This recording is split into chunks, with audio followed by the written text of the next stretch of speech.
queridas, todo mundo com vontade do bem, né? A verdade é isso. Aqui eu acredito que não tenha ninguém, independentemente dos nossos desejos, mas todos com certeza são desejos do bem, né? Então a gente precisa ter essa disposição de unir essas energias. Ah, mas eu não te conheço. Não, mas energeticamente nós nos conhecemos. Não por acaso estamos todos aqui reunidos hoje. E é graças à misericórdia do nosso Criador, que sabe das nossas reais necessidades.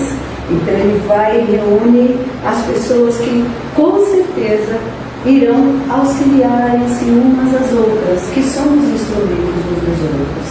Então, com essa certeza, nós vamos convidando a todos para mentalizarmos o nosso Mestre Jesus, adentrando pela porta da frente desta casa, da nossa casa mental.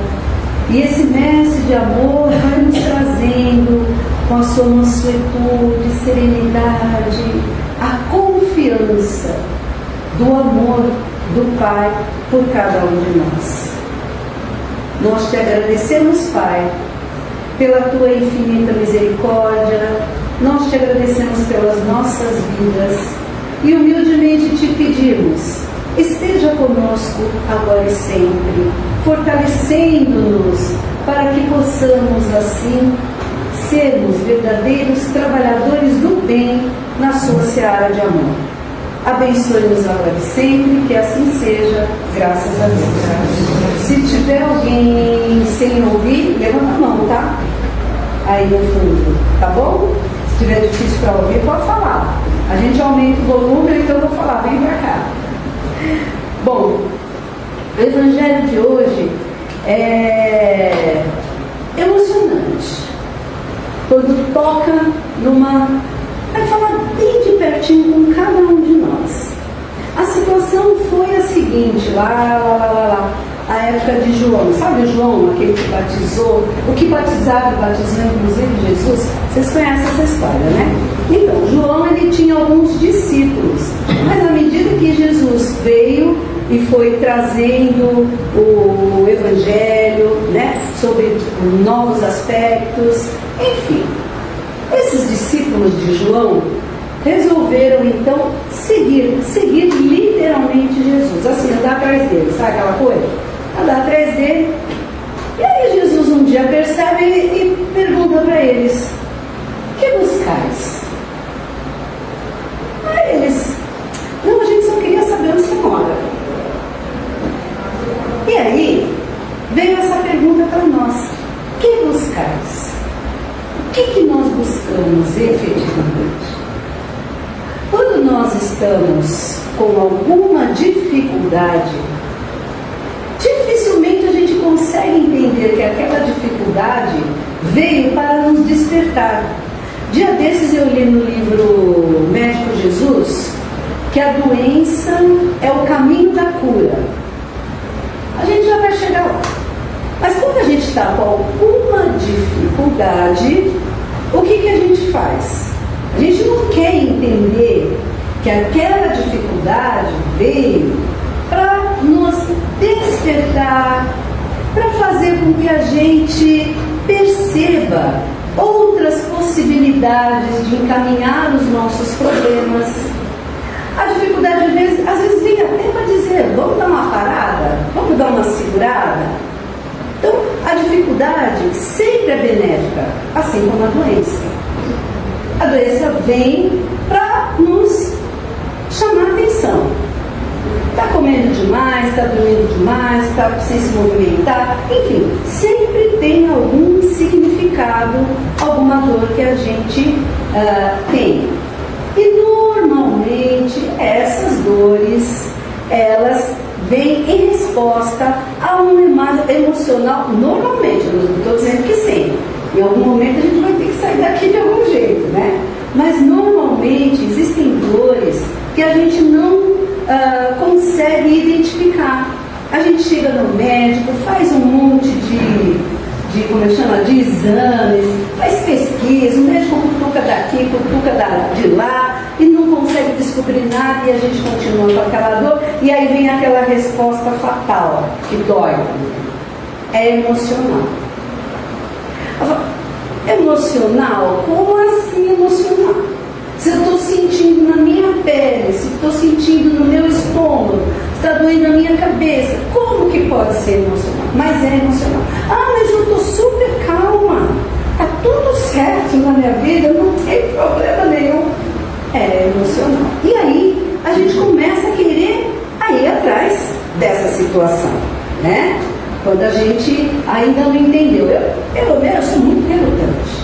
Não, porque eu estou sempre de bem com a vida, está sempre tudo bem, de repente, o que é isso? Está tudo bem. Eu sou muito relutante.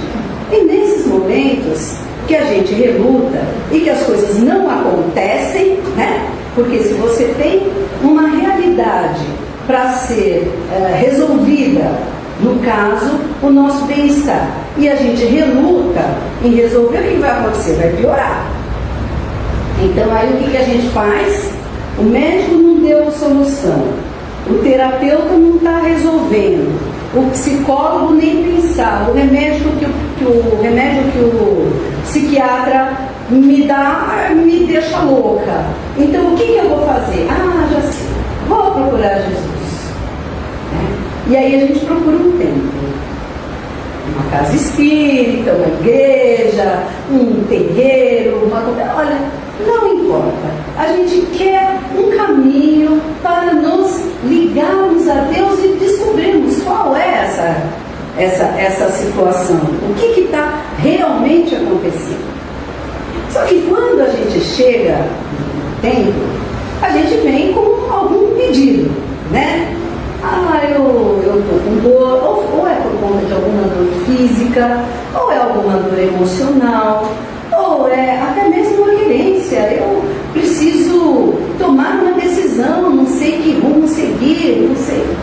Enfim, se a gente estiver atento às orientações que a gente vai recebendo no decorrer dos evangelhos, a gente vai perceber que as nossas respostas surgem.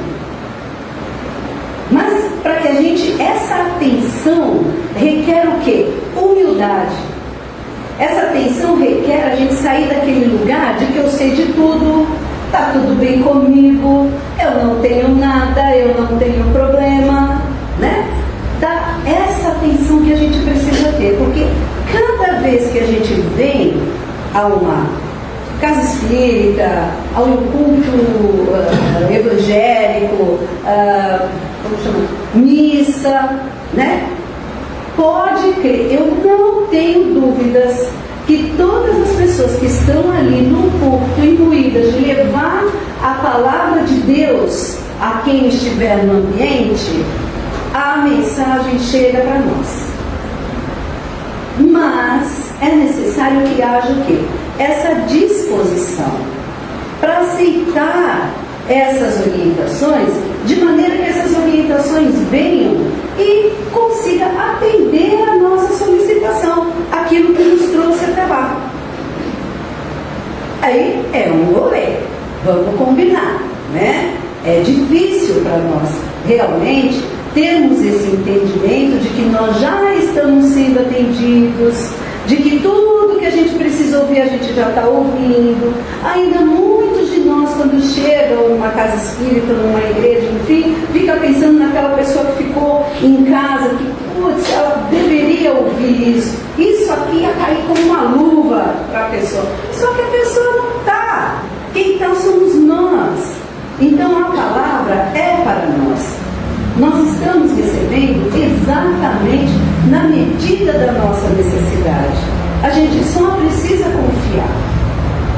E quem nos ofereceu caminhos para termos essa confiança foi Jesus, através de seus exemplos.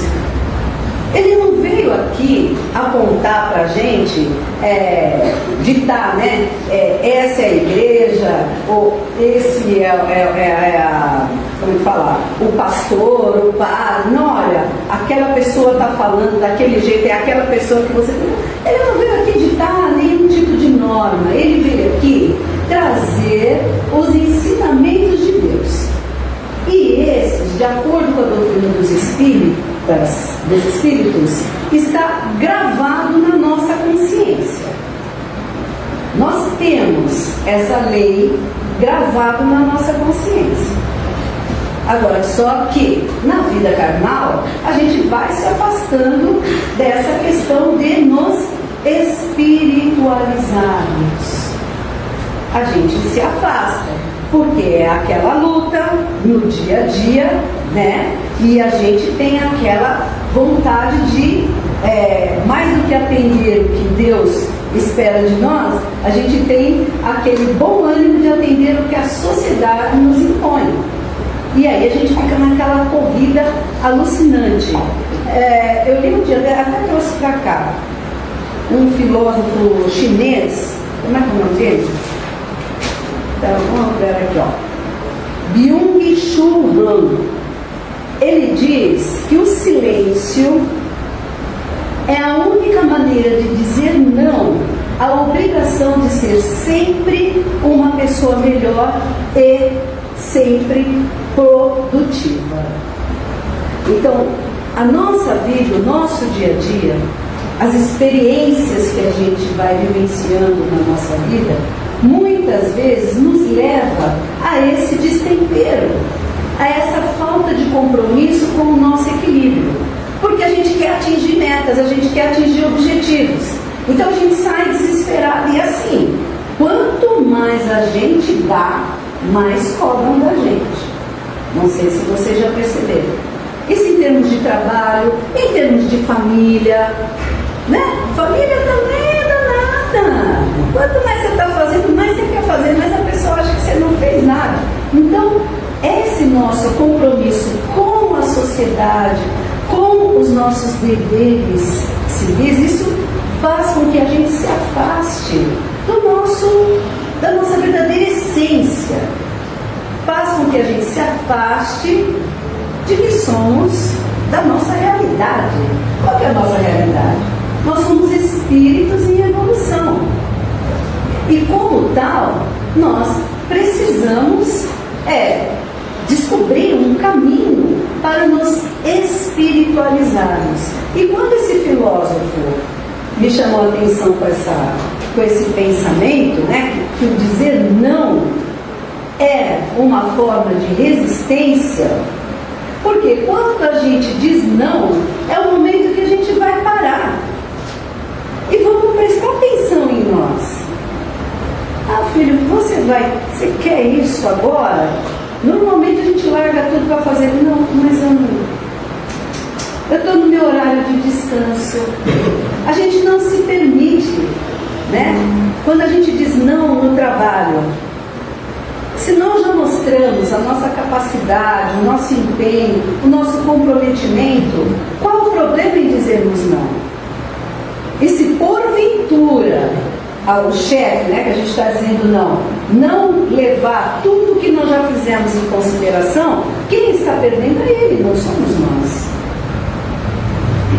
É fundamental que a gente se respeite. E a gente começa a se respeitar. Esse respeito, ele é mais fortalecido ainda quando a gente está com alguma dor e procura um tempo para poder ouvir uma resposta que não vai chegar como a gente quer, não vai. Ela vem de picadinho, ela vem de acordo com a nossa disposição em ouvir. Eu sei que muitas vezes no meio do caminho, porque isso também já aconteceu comigo muitas vezes, no meio do caminho a gente está ouvindo o evangelho, daqui a pouco daquele soninho, mas pode crer que aquele mentor que nos acompanha, ele está ali atento, em algum momento ele vai nos ajudar a perceber aquele ensinamento que de repente a gente deu uma dormidinha, né? Então, nós estamos sendo o tempo todo amparados para voltar o nosso olhar para a nossa verdadeira essência. Porque é essa essência que Jesus nos convida a despertar para que a gente consiga efetivamente espiritualizar-se. Então, quando ele fala, que buscais? Olha a intenção, que buscais? Continuar na vida que a gente está levando, nesse corre-corre frenético, com toda a falta de paciência, com toda a falta de amor por nós e pelas pessoas que estão conosco, aceitando a intolerância, sendo intolerante também, nos deixando levar pela agressividade, pela violência. Que buscais? Afinal de contas, nós estamos no templo. O que buscamos aqui? Um lenitivo para as nossas dores, bacana, mas até que ponto a gente está realmente com os ouvidos atentos para que essa resposta chegue até nós de maneira que nós nos encorajemos e coloquemos em prática essa resposta que está chegando. Espiritualizar-se é o quê? É valorizar os sentimentos que carregamos, utilizando-os como um bem a favor do nosso aprimoramento moral. É a harmonia entre a inteligência e a vontade, ou seja, é a fé raciocinada.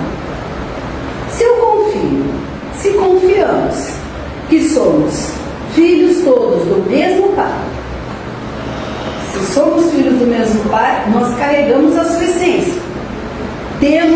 Somos a sua essência. Temos amor, temos a lei aqui, gravada na nossa consciência. Então aí é pegar a nossa inteligência. A gente faz tanta coisa bacana no plano material, agora é usar essa inteligência no plano do Espírito, traçando um plano, um planejamento para nos espiritualizarmos, para efetivamente colocarmos em prática tudo isso que está dentro de nós. Para que quando Jesus nos pergunte o que buscais, nós saibamos a resposta. Porque se queremos paz, precisamos perceber que a paz está conosco. A paz está conosco. Ai, mas olha como fulano fez, o cachorro não sei o quê, o marido, o filho, enfim, o vizinho. É tanta gente aí exterior. Será que eles têm esse poder realmente de nos tirar a paz? Será que as pessoas são tão poderosas assim para nos tirar a paz quando a gente tem vontade de estar em paz? É por isso que eu falei. É usar a inteligência em harmonia com a vontade. A vontade de ficar em paz, a vontade de poder amar, a vontade de ser paciência. E isso é exercício. Não é assim da noite para o dia. Mas o legal é que o primeiro passo a gente já deu. Nós escolhemos, de repente, visitarmos um templo, ouvirmos um evangelho, e daqui para frente a gente vai buscando outros caminhos ou não. Não há nada que nos impeça de construirmos a nossa espiritualidade. Isso só depende de nós. Jesus fundou uma igreja, ou algum dos apóstolos fundaram? Não tem na Bíblia nada escrito a esse respeito. Quer dizer, nós só nos reunimos em igrejas porque nós somos o quê? Egoístas, vaidosos, né? A gente quer mostrar poder, a gente quer dizer que do meu jeito é que está certo falar sobre Deus, né? É desse jeito que Deus quer que a gente faça, né? Homens comuns dizem para nós, querem ditar para nós como é que Deus quer que Deus quer. É Ele Deus. É aquela coisa, né? Uma super conexão. É Ele com Deus e Ele vem e fala, não, Deus disse para a gente fazer assim, fazer assim, fazer assim. Não. Os bons espíritos nos disseram, nos avisaram que somos a essência de Deus e como tal, trazemos a sua lei na nossa consciência. E é a nossa consciência que vai nos dizer de que maneira a gente vai interpretar e praticar essa lei. na nossa vida. Os sinais, eles chegam. Nós somos o tempo todo convidados a experimentarmos a vida, que são os sinais. Cada hora a vida chega de uma maneira. Agora, se a gente acredita que nós somos filhos de Deus, será que Ele quer que a gente sofra? Né? Se a gente acredita que somos espíritos em evolução, será que nós não temos um compromisso com essas pessoas que estão à nossa volta? Já foi dito que o acaso não existe. Não por acaso estamos juntos. Então, existe um propósito. Só que não dá para ele ser mais claro, para que essa lei seja mais clara do que até esse ponto que a gente consegue ouvir, porque vai que a gente descubra o que foi que alguém fez para nós, ou que nós, pior, né? O que nós tenhamos feito para aquele que hoje é nosso pai, nossa mãe, nosso irmão. Melhor não saber. Eu prefiro não saber. Porém, diante das circunstâncias, das dificuldades da relação, a gente vai, né, tirando aí algumas conclusões, né? Coisa boa eu não fiz. Porque ninguém gratuitamente não dá para não gostar de alguém. Né? As coisas acontecem, a gente traz aí um pouquinho na memória e vai depender da escolha que nós fizemos. Como é que a gente quer colocar essa lei de Deus na nossa vida? Que buscais?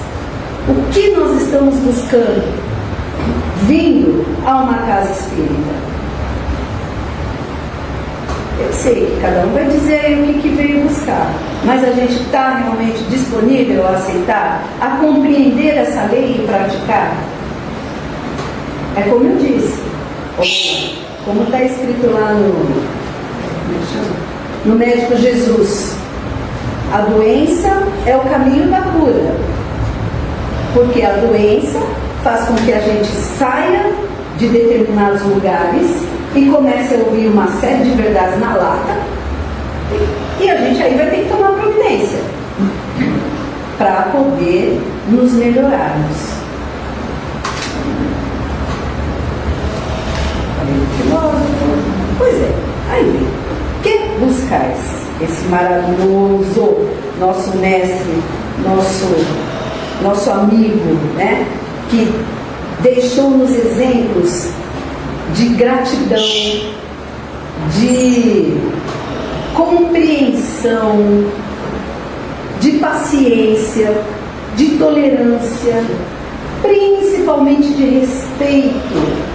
Como Jesus nos respeita, como Ele entende de nós, compreende as nossas dificuldades e teve sempre muita misericórdia por cada um de nós. Então vem aí, que buscares? E a resposta dele, quando eles disseram, só quero conhecer a minha casa, ele fala, vinde e vede. E assim começa a vida dos discípulos, que me parece que era, o nome de um deles era André, que seguiu Jesus, acho que era André o nome de um deles, o outro eu não me lembro. Mas é isso. Precisamos o quê? Ter fé na sabedoria do Pai, que não nos dá um fardo maior do que a nossa capacidade de carregar. Mas até quando eu vou ter essa dor? Até quando eu vou aguentar essa pessoa? Até quando a gente aprender a lidar com a nossa própria vida? A compreender que as nossas dores, as nossas dificuldades são benefícios para o nosso processo evolutivo. Eu sei que muitas vezes pode parecer loucura, pode parecer bobagem, mas vamos tentar refletir a respeito disso.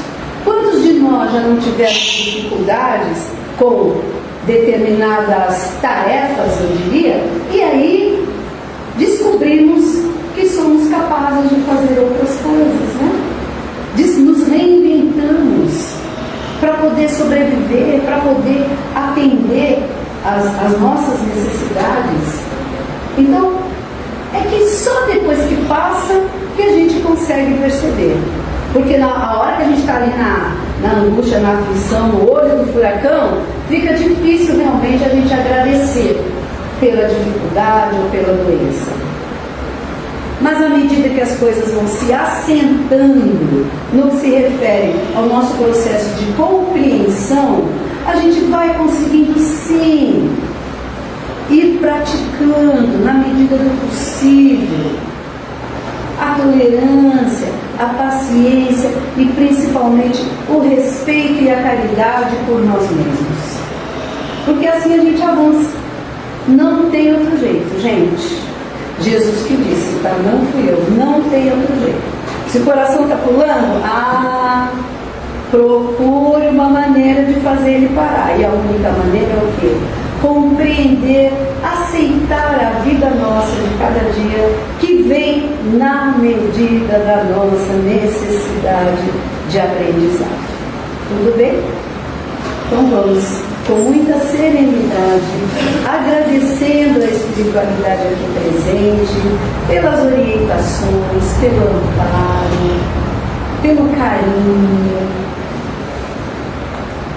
E vamos mentalizando o nosso planeta Terra, recebendo essas energias de amor e paz que estão sendo disponibilizadas para cada um de nós. Que essas energias, Pai, alcancem os corações de todos nós habitantes deste planeta, fortalecendo em cada consciência a boa vontade em fazermos melhores escolhas. Envolva especialmente os dirigentes encarnados deste planeta, para que eles possam administrar as nações com sabedoria, com dignidade, com honestidade. Envolva os nossos familiares, Pai, em paz e amor, para que os laços que nos trouxeram unidos nessa encarnação sejam cada vez mais fortalecidos com a nossa boa vontade de aprender a conviver. Envolva esta casa, que nos oferece a oportunidade de estudo, da reflexão, em vibrações de amor e paz. Que a bandeira à frente desta casa seja sempre a humildade. E quem quer que aqui adentre há de ser envolvido por essas energias de amor, de paz, de harmonia, de equilíbrio. Nós te agradecemos, Senhor, pela oportunidade da vida. E humildemente te pedimos que abençoe os nossos esforços. Conceda-nos, Senhor, um simples olhar às nossas vidas, aos nossos esforços, para que possamos, envolvidos no teu amor, na tua compaixão, nos construirmos cada vez mais e melhor como verdadeiros trabalhadores na sua seara do bem. Abençoe-nos agora e sempre, que assim seja. Graças a Deus. Obrigada, gente. Boa noite.